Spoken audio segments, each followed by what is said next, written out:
As usual, we are gathered here today to listen to another exposition of the Lord Buddha's teaching. And before we commence today's sermon, let us all take a moment to reflect on He who is our Master and the great, infinite, unsurmountable qualities that He possesses. Let us take a moment to recognize how fortunate we are that we are His disciples, that we are His students. It is none other than the Perfect One, the Immaculate One, the Uncomparable One, the Supremely Enlightened One, the Magnificent One, the Infinitely Virtuous One, the Victorious One that I speak of. He is our Master. He is our teacher. Before we commence the sermon, let us all take a moment to pay our homage to the Supremely Enlightened Gautama Buddha. Namo tassa bhagavato arahato samma sambuddhassa. Namo tassa bhagavato arahato samma sambuddhassa. Namo tassa bhagavato arahato samma sambuddhassa. Understanding of the Dhamma, embracing it, and using it to transform our lives doesn't necessarily involve making huge changes in your day-to-day lives. Of course, there is initially the aspect of giving up the unmeritorious deeds, and when that has happened, the changes are usually obvious. For someone who may have either found the living by taking the lives of other beings, or perhaps simply because they found the existence of another creature an annoyance. Pesky little creatures always coming in, taking away what it belongs to me. Such actions we will have shunned, done away with, never to do them again. So that change is obvious. And also perhaps if you have been taking things that don't belong to you, taking things of others, stealing, theft, however big or small the item may be, or it might not even be a physical item, it could be something else, like the position that would be deserved by somebody else, but we wrongfully try to acquire it. Those things will be obvious, so you no longer are engaged in such acts. Then there is also activities such as indulgence in sensual or sexual misconduct. Once you have started to stop these activities, those changes are pretty obvious. If you have stopped lying altogether, that change is pretty obvious. If you have stopped backbiting, slandering, frivolous speech and harsh speech, these changes are pretty obvious. But after you have given up the unmeritorious deeds, the rest of this journey, the changes that are transformational are not so obvious. The reason for that, folks, is because it's not easy to see the remaining changes in a person because you are unable to observe them most of the time. What I mean by this is the Dhamma, more so than anything, has to change the way you think, your attitudes, your perspectives. Now you can't look at a person and say the way they think. You can't tell that by looking at somebody. You can't tell what their perspective is simply by looking at somebody, because it's nothing to do with how they walk or talk. It's not a behavior that can be observed, but rather it's the way that he or she thinks. So these changes, after you have given up the unmeritorious deeds, may not be so obvious from the outside. But those changes are transformational nevertheless. You need to be able to identify those changes happening within you. So it's important for you all to take a moment from time to time and ask yourselves, is a change happening in the way that I look at the world? Is a change happening in the way that I see the world and address the problems that come to me? Remember that these changes may not be obvious from the outside. I'll tell you why I mentioned this in particular. This is a challenge that I see a lot of Anagarikas face, and also some Swami Nuhansis after they come to the monastery and they have ordained. And then sooner or later you're going to get to hear this complaint. It's more so a personal reflection than a complaint, but it's a complaint nevertheless. What they'll normally say is, Swami Nuhansa, when I first started to listen to the Dhamma, I realized that I was making huge progress. I was taking great leaps in terms of the transformation that was happening within me. But now I'm realizing that my progress is not that great. It's slowed down quite a lot. My progress is very slow. I'm fearful that am I not making progress at all? Is it perhaps that I've done some Aripavada? Sometimes they begin to feel like that. Or perhaps have I run out of merit? Or perhaps am I doing something wrong? Maybe I need to go home and come back and start all over again. Where might the problem be? They begin to ask. If you're not careful, this can be a great trap. There are a lot of traps along the way. We've got to be very careful. This is why a teacher is essential when you travel this journey. Only yesterday, one of the Anagarikas came and spoke to me and said, Swami Nuhansa, I realize now, I become angry more so than I used to. I feel anger a lot more times than I used to. I think I'm becoming more angry than I used to be. So he's feeling that he's not making any progress in the Dhamma. In fact, he's feeling that he's taking reverse steps. He's feeling more angry than he used to. So, self-reflection. And he's asking me, Swami Nuhansa, what must I do about it? Should I meditate? Should I maybe listen to the Dhamma? Maybe can you give me some advice? I said, yes, I can give you some advice. The advice is, just continue doing whatever it is you're doing. He said, how so? I said, well, the problem is, it's not that you're getting more angry than you used to. You're identifying now all those moments in which you feel anger. Whereas back then, before you started to embrace the Dhamma, you didn't even realize that you were getting angry. But now, every moment in which anger gets the better of you, you begin to realize, you begin to identify them. Because now you have a good vision. Almost 20/20 vision now. You're beginning to see things as they are. When desire creeps into your mind, you identify it. Now your mind is guarded much better than it used to be. You'll all experience this, I tell you.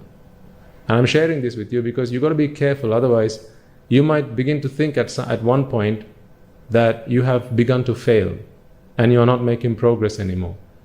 You'll begin to feel that perhaps I'm not listening to the Dhamma, maybe I'm not practicing the Dhamma properly. Maybe I need to start again. Maybe I need to go to another monastery. Maybe I need to take up another religion.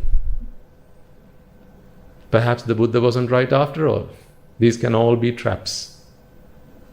So you've got to be very careful. I can guarantee that there will be a point in your practice at which you will begin to feel that you have more defilements than you used to. If that day hasn't come yet, then just wait for it because it's coming. You will begin to feel that you have more defilements than you used to. But fear not. Rest assured that this day comes to all of us. It's not a case of you have more defilements than you used to. In fact, you have less defilements than you used to. But what's also happening alongside is you're beginning to identify them much, much, much better than you used to. Which gives you the impression that you have more defilements than you used to. Have you not come across that day yet? If you haven't, it's coming. So I'm sharing this advice with you because if you don't prepare yourself for this day, when this day comes knocking on your door, you will begin to feel quite upset about yourself. You will begin to feel that you have not made any progress in the Dhamma. Because remember, these initial transformations, giving up the unmeritorious deeds, the consequences of those are very obvious. You used to kill, you don't kill anymore. You used to take what belongs to others, you don't do that anymore. Sensual, sexual indulgences don't take an important part of your life anymore. You've given up watching TV even. Not that that's necessary, but perhaps that's a change you've made. You have given up taking intoxicants. Again, not that that's necessary, but it's a change that you have made. You've given up lying, you've given up backbiting, you've given up slander, you don't engage in frivolous speech anymore, wasteful talk of no value to anybody. Now, you've given up all these things, and those changes are very obvious. And your neighbors, your family will start commenting on them.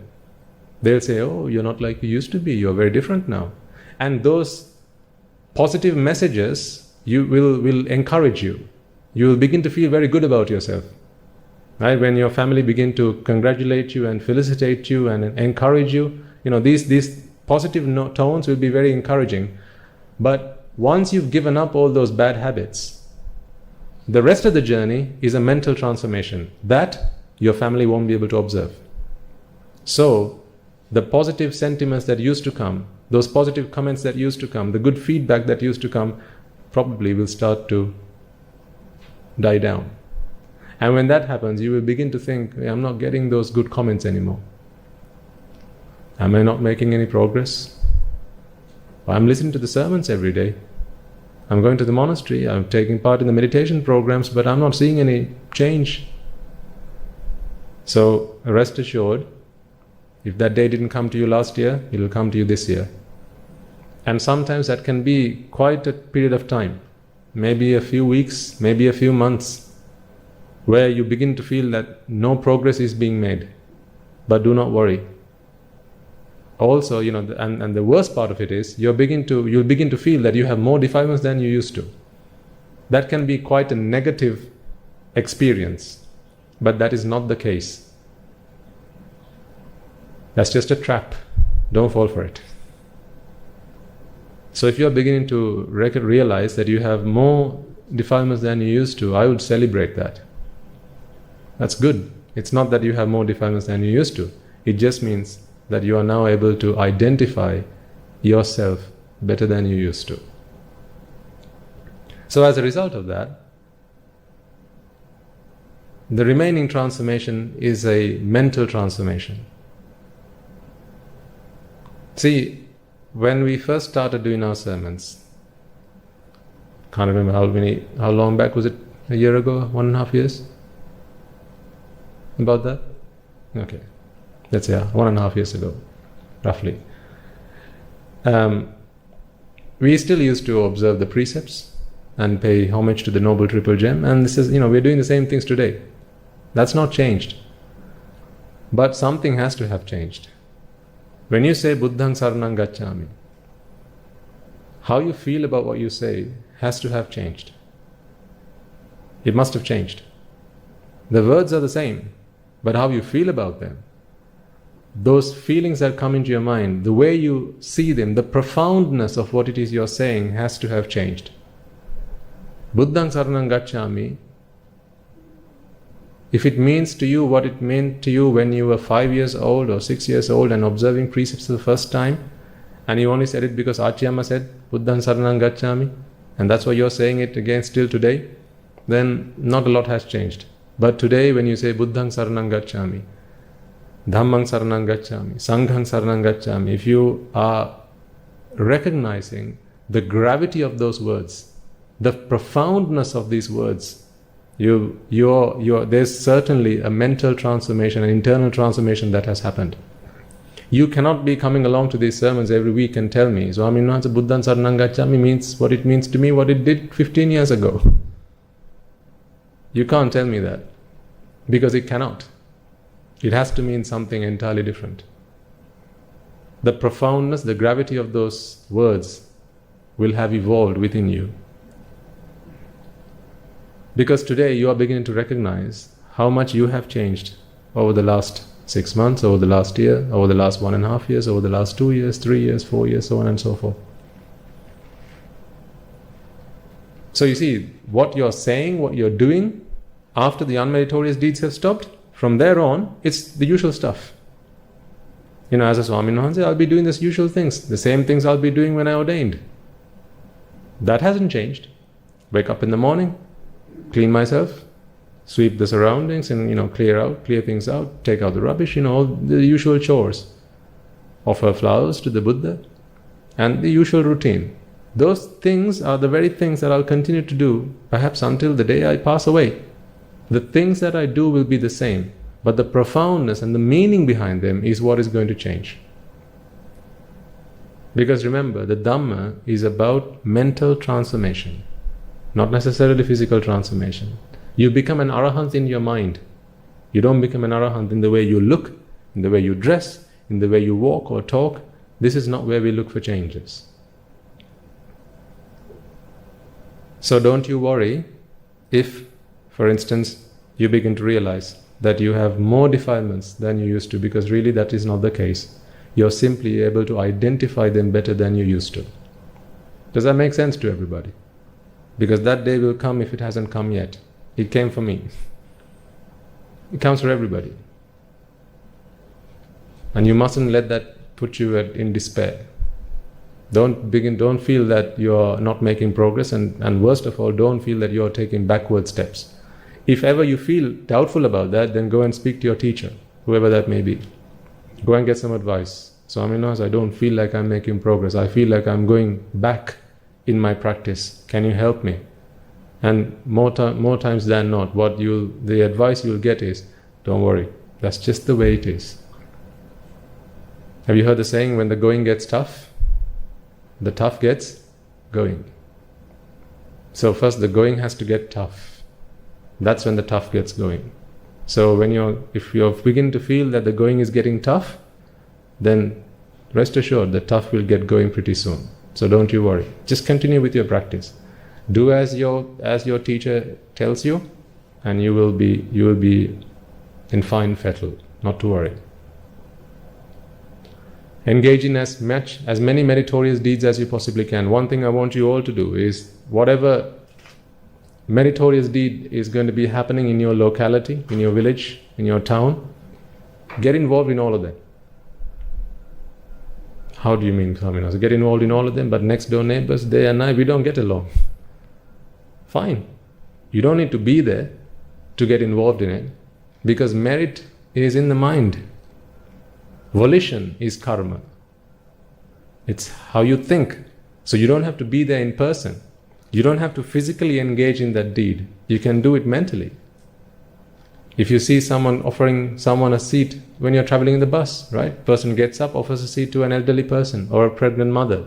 In your mind, what's stopping you from saying the word sadhu sadhu? It's a habit I've gotten into. Whenever I hear someone having done something good, however small or large it may be, because remember, merit is not in the action. Because you might tell, offering a seat to someone, that's just manners. What's the merit in that? That's just manners. No, it's not. Because the deed might be a very regular thing, but how you see it, how you observe it, this is what I'm talking about. The profoundness of the event is not in the event. It's in the way you think about it. It's in your perspective. This is a human being offering a seat to another human being. Remember, it's a human being. A human being is no ordinary being. Don't you forget that. Remember last week we watched the 7 wonders? Is it an easy task to become a human? To be human requires a huge amount of merit, terrible amounts of merit. So a human being is no ordinary being. Among all the trillions and gazillions of beings out there, being a human being is no ordinary task. So offering a seat to another human being alone is a hugely meritorious deed, but the merit is not in the deed. It may be that the person who's actually offering the seat doesn't recognize this. He doesn't realize it. To him, it's just, I have to get up and give my seat now. Why did they have to get on this bus? Couldn't they have waited until the next bus came along? Plenty of seats on the bus behind me. Why did they have to get into this bus? Oh, damn it, they caught me waking up or awake. I've seen people reading the newspaper when someone gets into the bus. Sometimes it's this way down.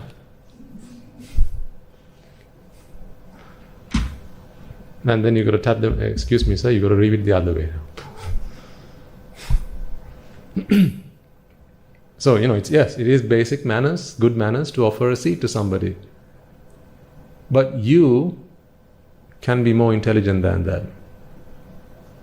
Once offering a seat to the other person, you are observing this, and in your mind, say the word sadhu sadhu. Give it a mental applause. That's a mental applause. Don't say out the word sadhu sadhu out loud, because then people are starting to think you've gone nuts. So don't say it out loud, but in your mind, sadhu sadhu. Don't let any meritorious deed pass you by without catching it. This is free. You didn't have to do anything. You didn't have to do anything. One guy was offering a seat to another person. You're there observing it. Is that not a free opportunity to acquire some merit? Do we not all need merit? If you don't need it, give it to me, I'll take it. I'm hungry for merit. I have a malicious appetite for merit. Coming and sitting down on this seat, I know, earns me huge amounts of merit. Because what am I offering? A gift that excels all gifts. This is the Dharma Dana. The best type of dana there is. You can't give a dana that is greater than this. Not even if you give alms to the Buddha and the entire Sangha, do you acquire as much merit as you would in preaching to someone the Dhamma which helps them to attain Nibbana. But you sitting there can observe this deed and give a mental applause. Sadhu sadhu. There's a Bhante who's preaching a sermon to others, including myself, in order that we can all attain Nibbana. See again, the merit is not in the deed. What if every Sunday around 1:45, I begin to think to myself, another Sunday, God, another sermon, another 4 hours. Oh God, what did those people don't they have something better to do on a Sunday afternoon? I used to think about it like that when I used to be at work and my work meetings. Some meetings I just tried to get myself out of, but never could. And I used to think to myself, don't these people have something better to do than have a meeting at this time of day? Would I not be so foolish to think of that the same way about doing a sermon? This for me is an incredible opportunity to earn trillion amounts of merits. And the same goes for you, because merit is not in the deed. You will see sometimes our anagarikas or gents in the audience will hold the mutukude to the Swamin Wahanses. And usually it's not something that the females are permitted to do in the Sambuddha Shasana. But that does not stop you from earning, if not the same, more merits than the person who's actually doing the deed. Because if merit was in the deed, you could give a mutukude to a dead man. If the merit was in the deed, a dead body holding a mutukude and the Swamin Wahanse walking underneath it, does that earn that person any merit? No. Because merit is in the mind, in the volition, in the intention. It's not in the deed, it's not in the mutukude. So you don't need to be holding it. You don't even need to be there. You just need to be able to acknowledge and appreciate that this is a good thing to be done. This is a meritorious deed, and in your mind, get into the habit of giving a mental applause. Like when we see someone perform on stage, you give an applause, right? Put your hands together, give a clap. That's a physical applause. But get into the habit of whenever you see something meritorious, give a mental applause. The best way to do that is just say sadhu sadhu. If you can say it out loud, even better. But there will be circumstances in which you shouldn't be doing it. Even if you could, you shouldn't be. Because that will look out of place. And you look very odd. You don't need to stand out like a sore thumb. Right? So just give a mental applause. This is why I say, right, in the new year, wherever you see a meritorious deed taking place, in your village, at school, in the workplace, make sure that you engage in that merit through your mind. It may be just someone's making someone a cup of tea. As you walk past it, right, working past the kitchen, someone's making someone a cup of tea, or someone's offering someone a cup of tea. In your mind, you can just say, sadhu, sadhu. Have you played those games, those computer games, where there's one called Train Run or something, I can't remember the name now. So you got to keep running. Has everyone played Mario? Mario? I'm old school. Right, so Mario, you have Mario, Super Mario, who's got to run and who's got to collect these golden coins, and those coins enables him to power up and gives him extra lives and things like that. I want you all to be like Mario. These coins are the meritorious deeds that are happening. Mario misses some of them, and then a few moments later you realize, I shouldn't have done that. I shouldn't have said that. I was too hasty in my response. I shouldn't have said that. Sometimes it's at the end of the day you begin to realize this. Sometimes it's the next day. That's when you begin to regret, right? What I said to that person that day, that was just so below the belt. I shouldn't have said that. It was not nice of me to say that. But now it's after the fact. That's okay. At least you are beginning to realize it a day later. The problem is if you don't realize it at all. So you are beginning to realize this. What you need to afford you is that bit of time. So time can give you a great advantage to calculate your response before you go with your instinct. Because your instinct is going to be raga, dvesha, moha response. When you practice the Dhamma, your instincts are going to change. And then your response will be vita raga, vita dosa, vita moha response. Free of raga, free of dvesha, and free of moha. But right now, it will be through raga, dvesha, and moha. Right? So through the practicing of the Noble Eightfold Path, we remove raga, dvesha, moha from your mind. And then those responses are clear, free of defilements. But for that, as I say, you need some time. This is a way to buy some time. That's why I'm saying this is a coping mechanism. This is not Nibbana. It's just a coping mechanism. Another thing you could do is lend your ear. That's also a dana. You're lending a ear or lending an ear to somebody. If someone's angry, right, what they're looking for is somewhere they're looking for a bin, essentially. They've got some rubbish and they want to discard it. They're looking for a bin. Can you not be the bin? See, this looks like a bin, doesn't it? If you turn it to the side. Yeah.